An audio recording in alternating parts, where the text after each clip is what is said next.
So the first thing that you do when you join a world, whether you're joining a world, whether you're rolling over from a previous world, or whether you're joining a new world fresh, is you're going to, for instance, as an example, this world just rolled over this morning. We've got three openings still, so the world needs to fill those three openings before the commissioner will hit a button and start the season. So, first thing that's done in the season is to set up your budget. So, I'm going to go back to this world that's already here and has been going on for the last couple of months. And I'm going to go to schedules, league schedule, and then change it to the entire season. And on that first day, again, once the commissioner hits that button and we get started, the first thing you're going to do is distribute your budget.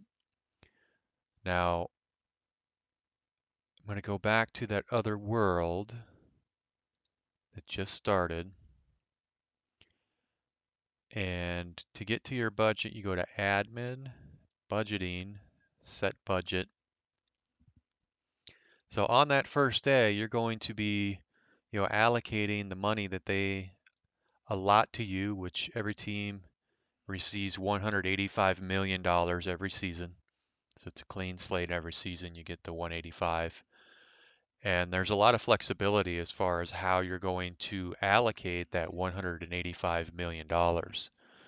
Um, so I'm going to go into each one here as far as what they mean and certain things you might be able to do to run your team the way you want to run your team. So player payroll is just like it sounds. Right now this team has a committed or a budget of 63 million. That's rolled over from last year. If I go and look at finances, underworld finances, franchise payroll analysis, right now I've got a tick under $36 million committed to the players that I have. Now, that's just for the major leagues, including my minor leagues, because you got to pay your minor league players as well. It's about 38 million. So as you can see, my major leagues has about 36, but then I go up here, my AAA is about 1.2, AA is about 637, and so on. So when you go here, you can see my 38 million that I have committed already, and then how much of that is major leagues versus minor leagues. So that's one place that you can see your budget. Another place you can see your budget is when you go into your arbitration report, which is under GM Contracts Arbitration Report. And this is going to show you the demands for all the players that you have on your team. So if I were to send this guy to arbitration, he has 4 years of service.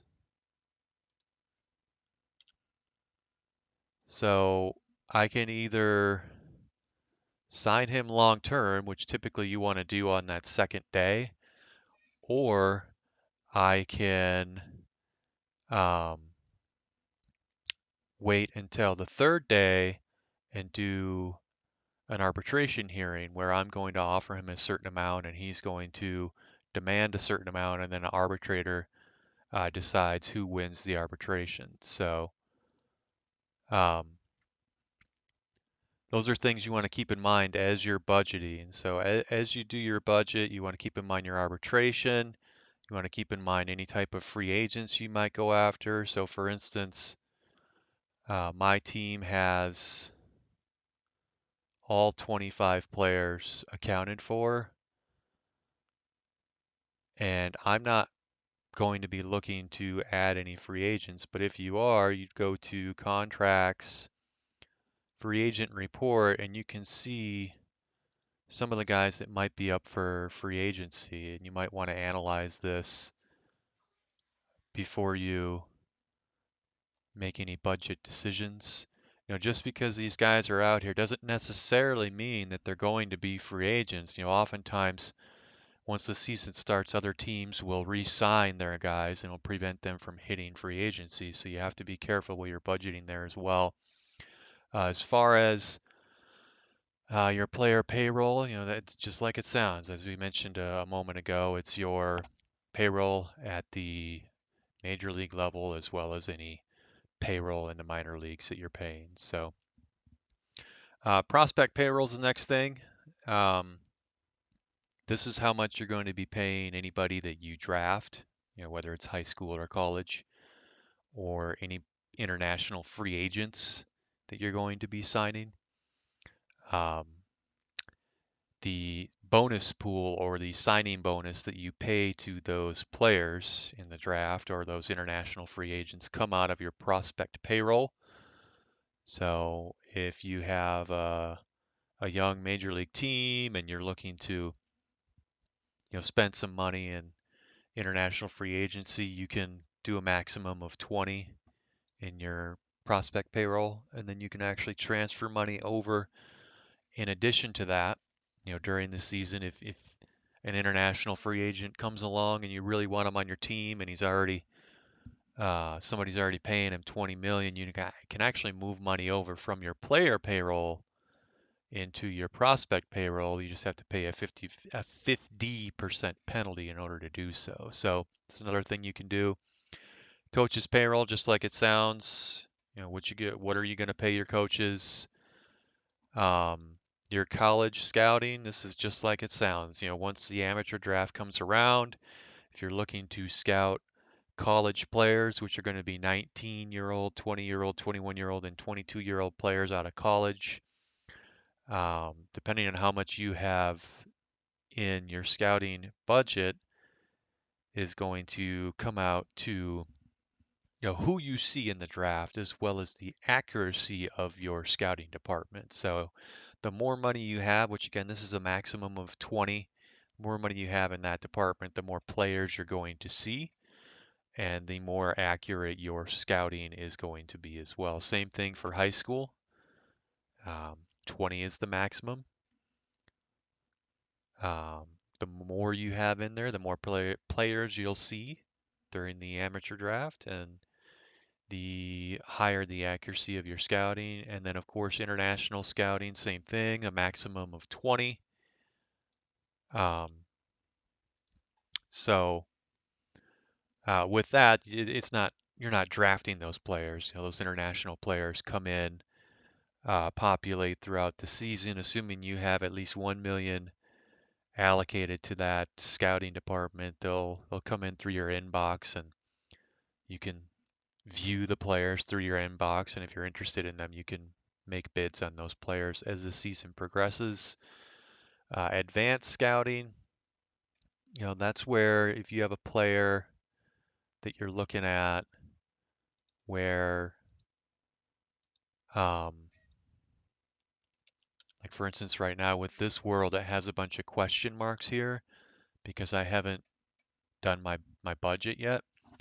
So once you have advanced scouting, the higher your advanced scouting, the more accurate the projections are going to be. So right now, because this world isn't in post-budget mode, it doesn't know what my advanced scouting is going to be yet. So if you have a high advanced scouting, that projected rating is where the player is projected to end up once he's already on your team. This isn't in addition to, your draft scouting, international free agent scouting. This is once the player is signed on your team or once the player is signed on another person's team or another owner's team, where do your scouts see him ending up as a projection? So just to give you an example, I'm going to go to another world and click on a player there, and you'll actually see numbers in the field. So as you can see here, the projected is the same.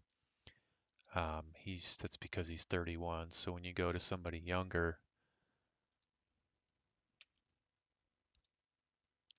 you'll actually see a different projection.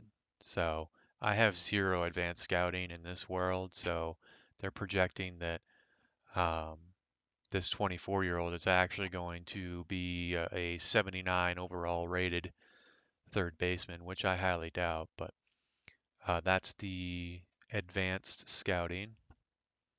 So I'm going to go back to my budget here. And training and medical are the last two on here. Again, same thing here. 20 is the maximum. Training affects the player's trainable skills. So again, if you go back and look at a player's um, card, you'll see that he has certain attributes on his card.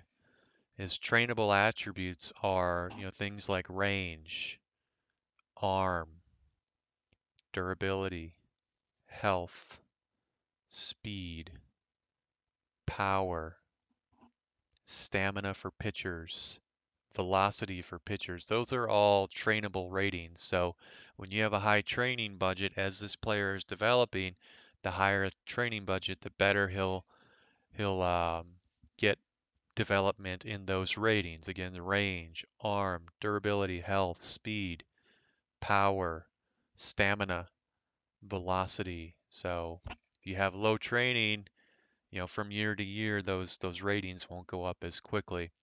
And then they also have um, medical. So when somebody gets injured, which is inevitable, you're going to have injuries on your team.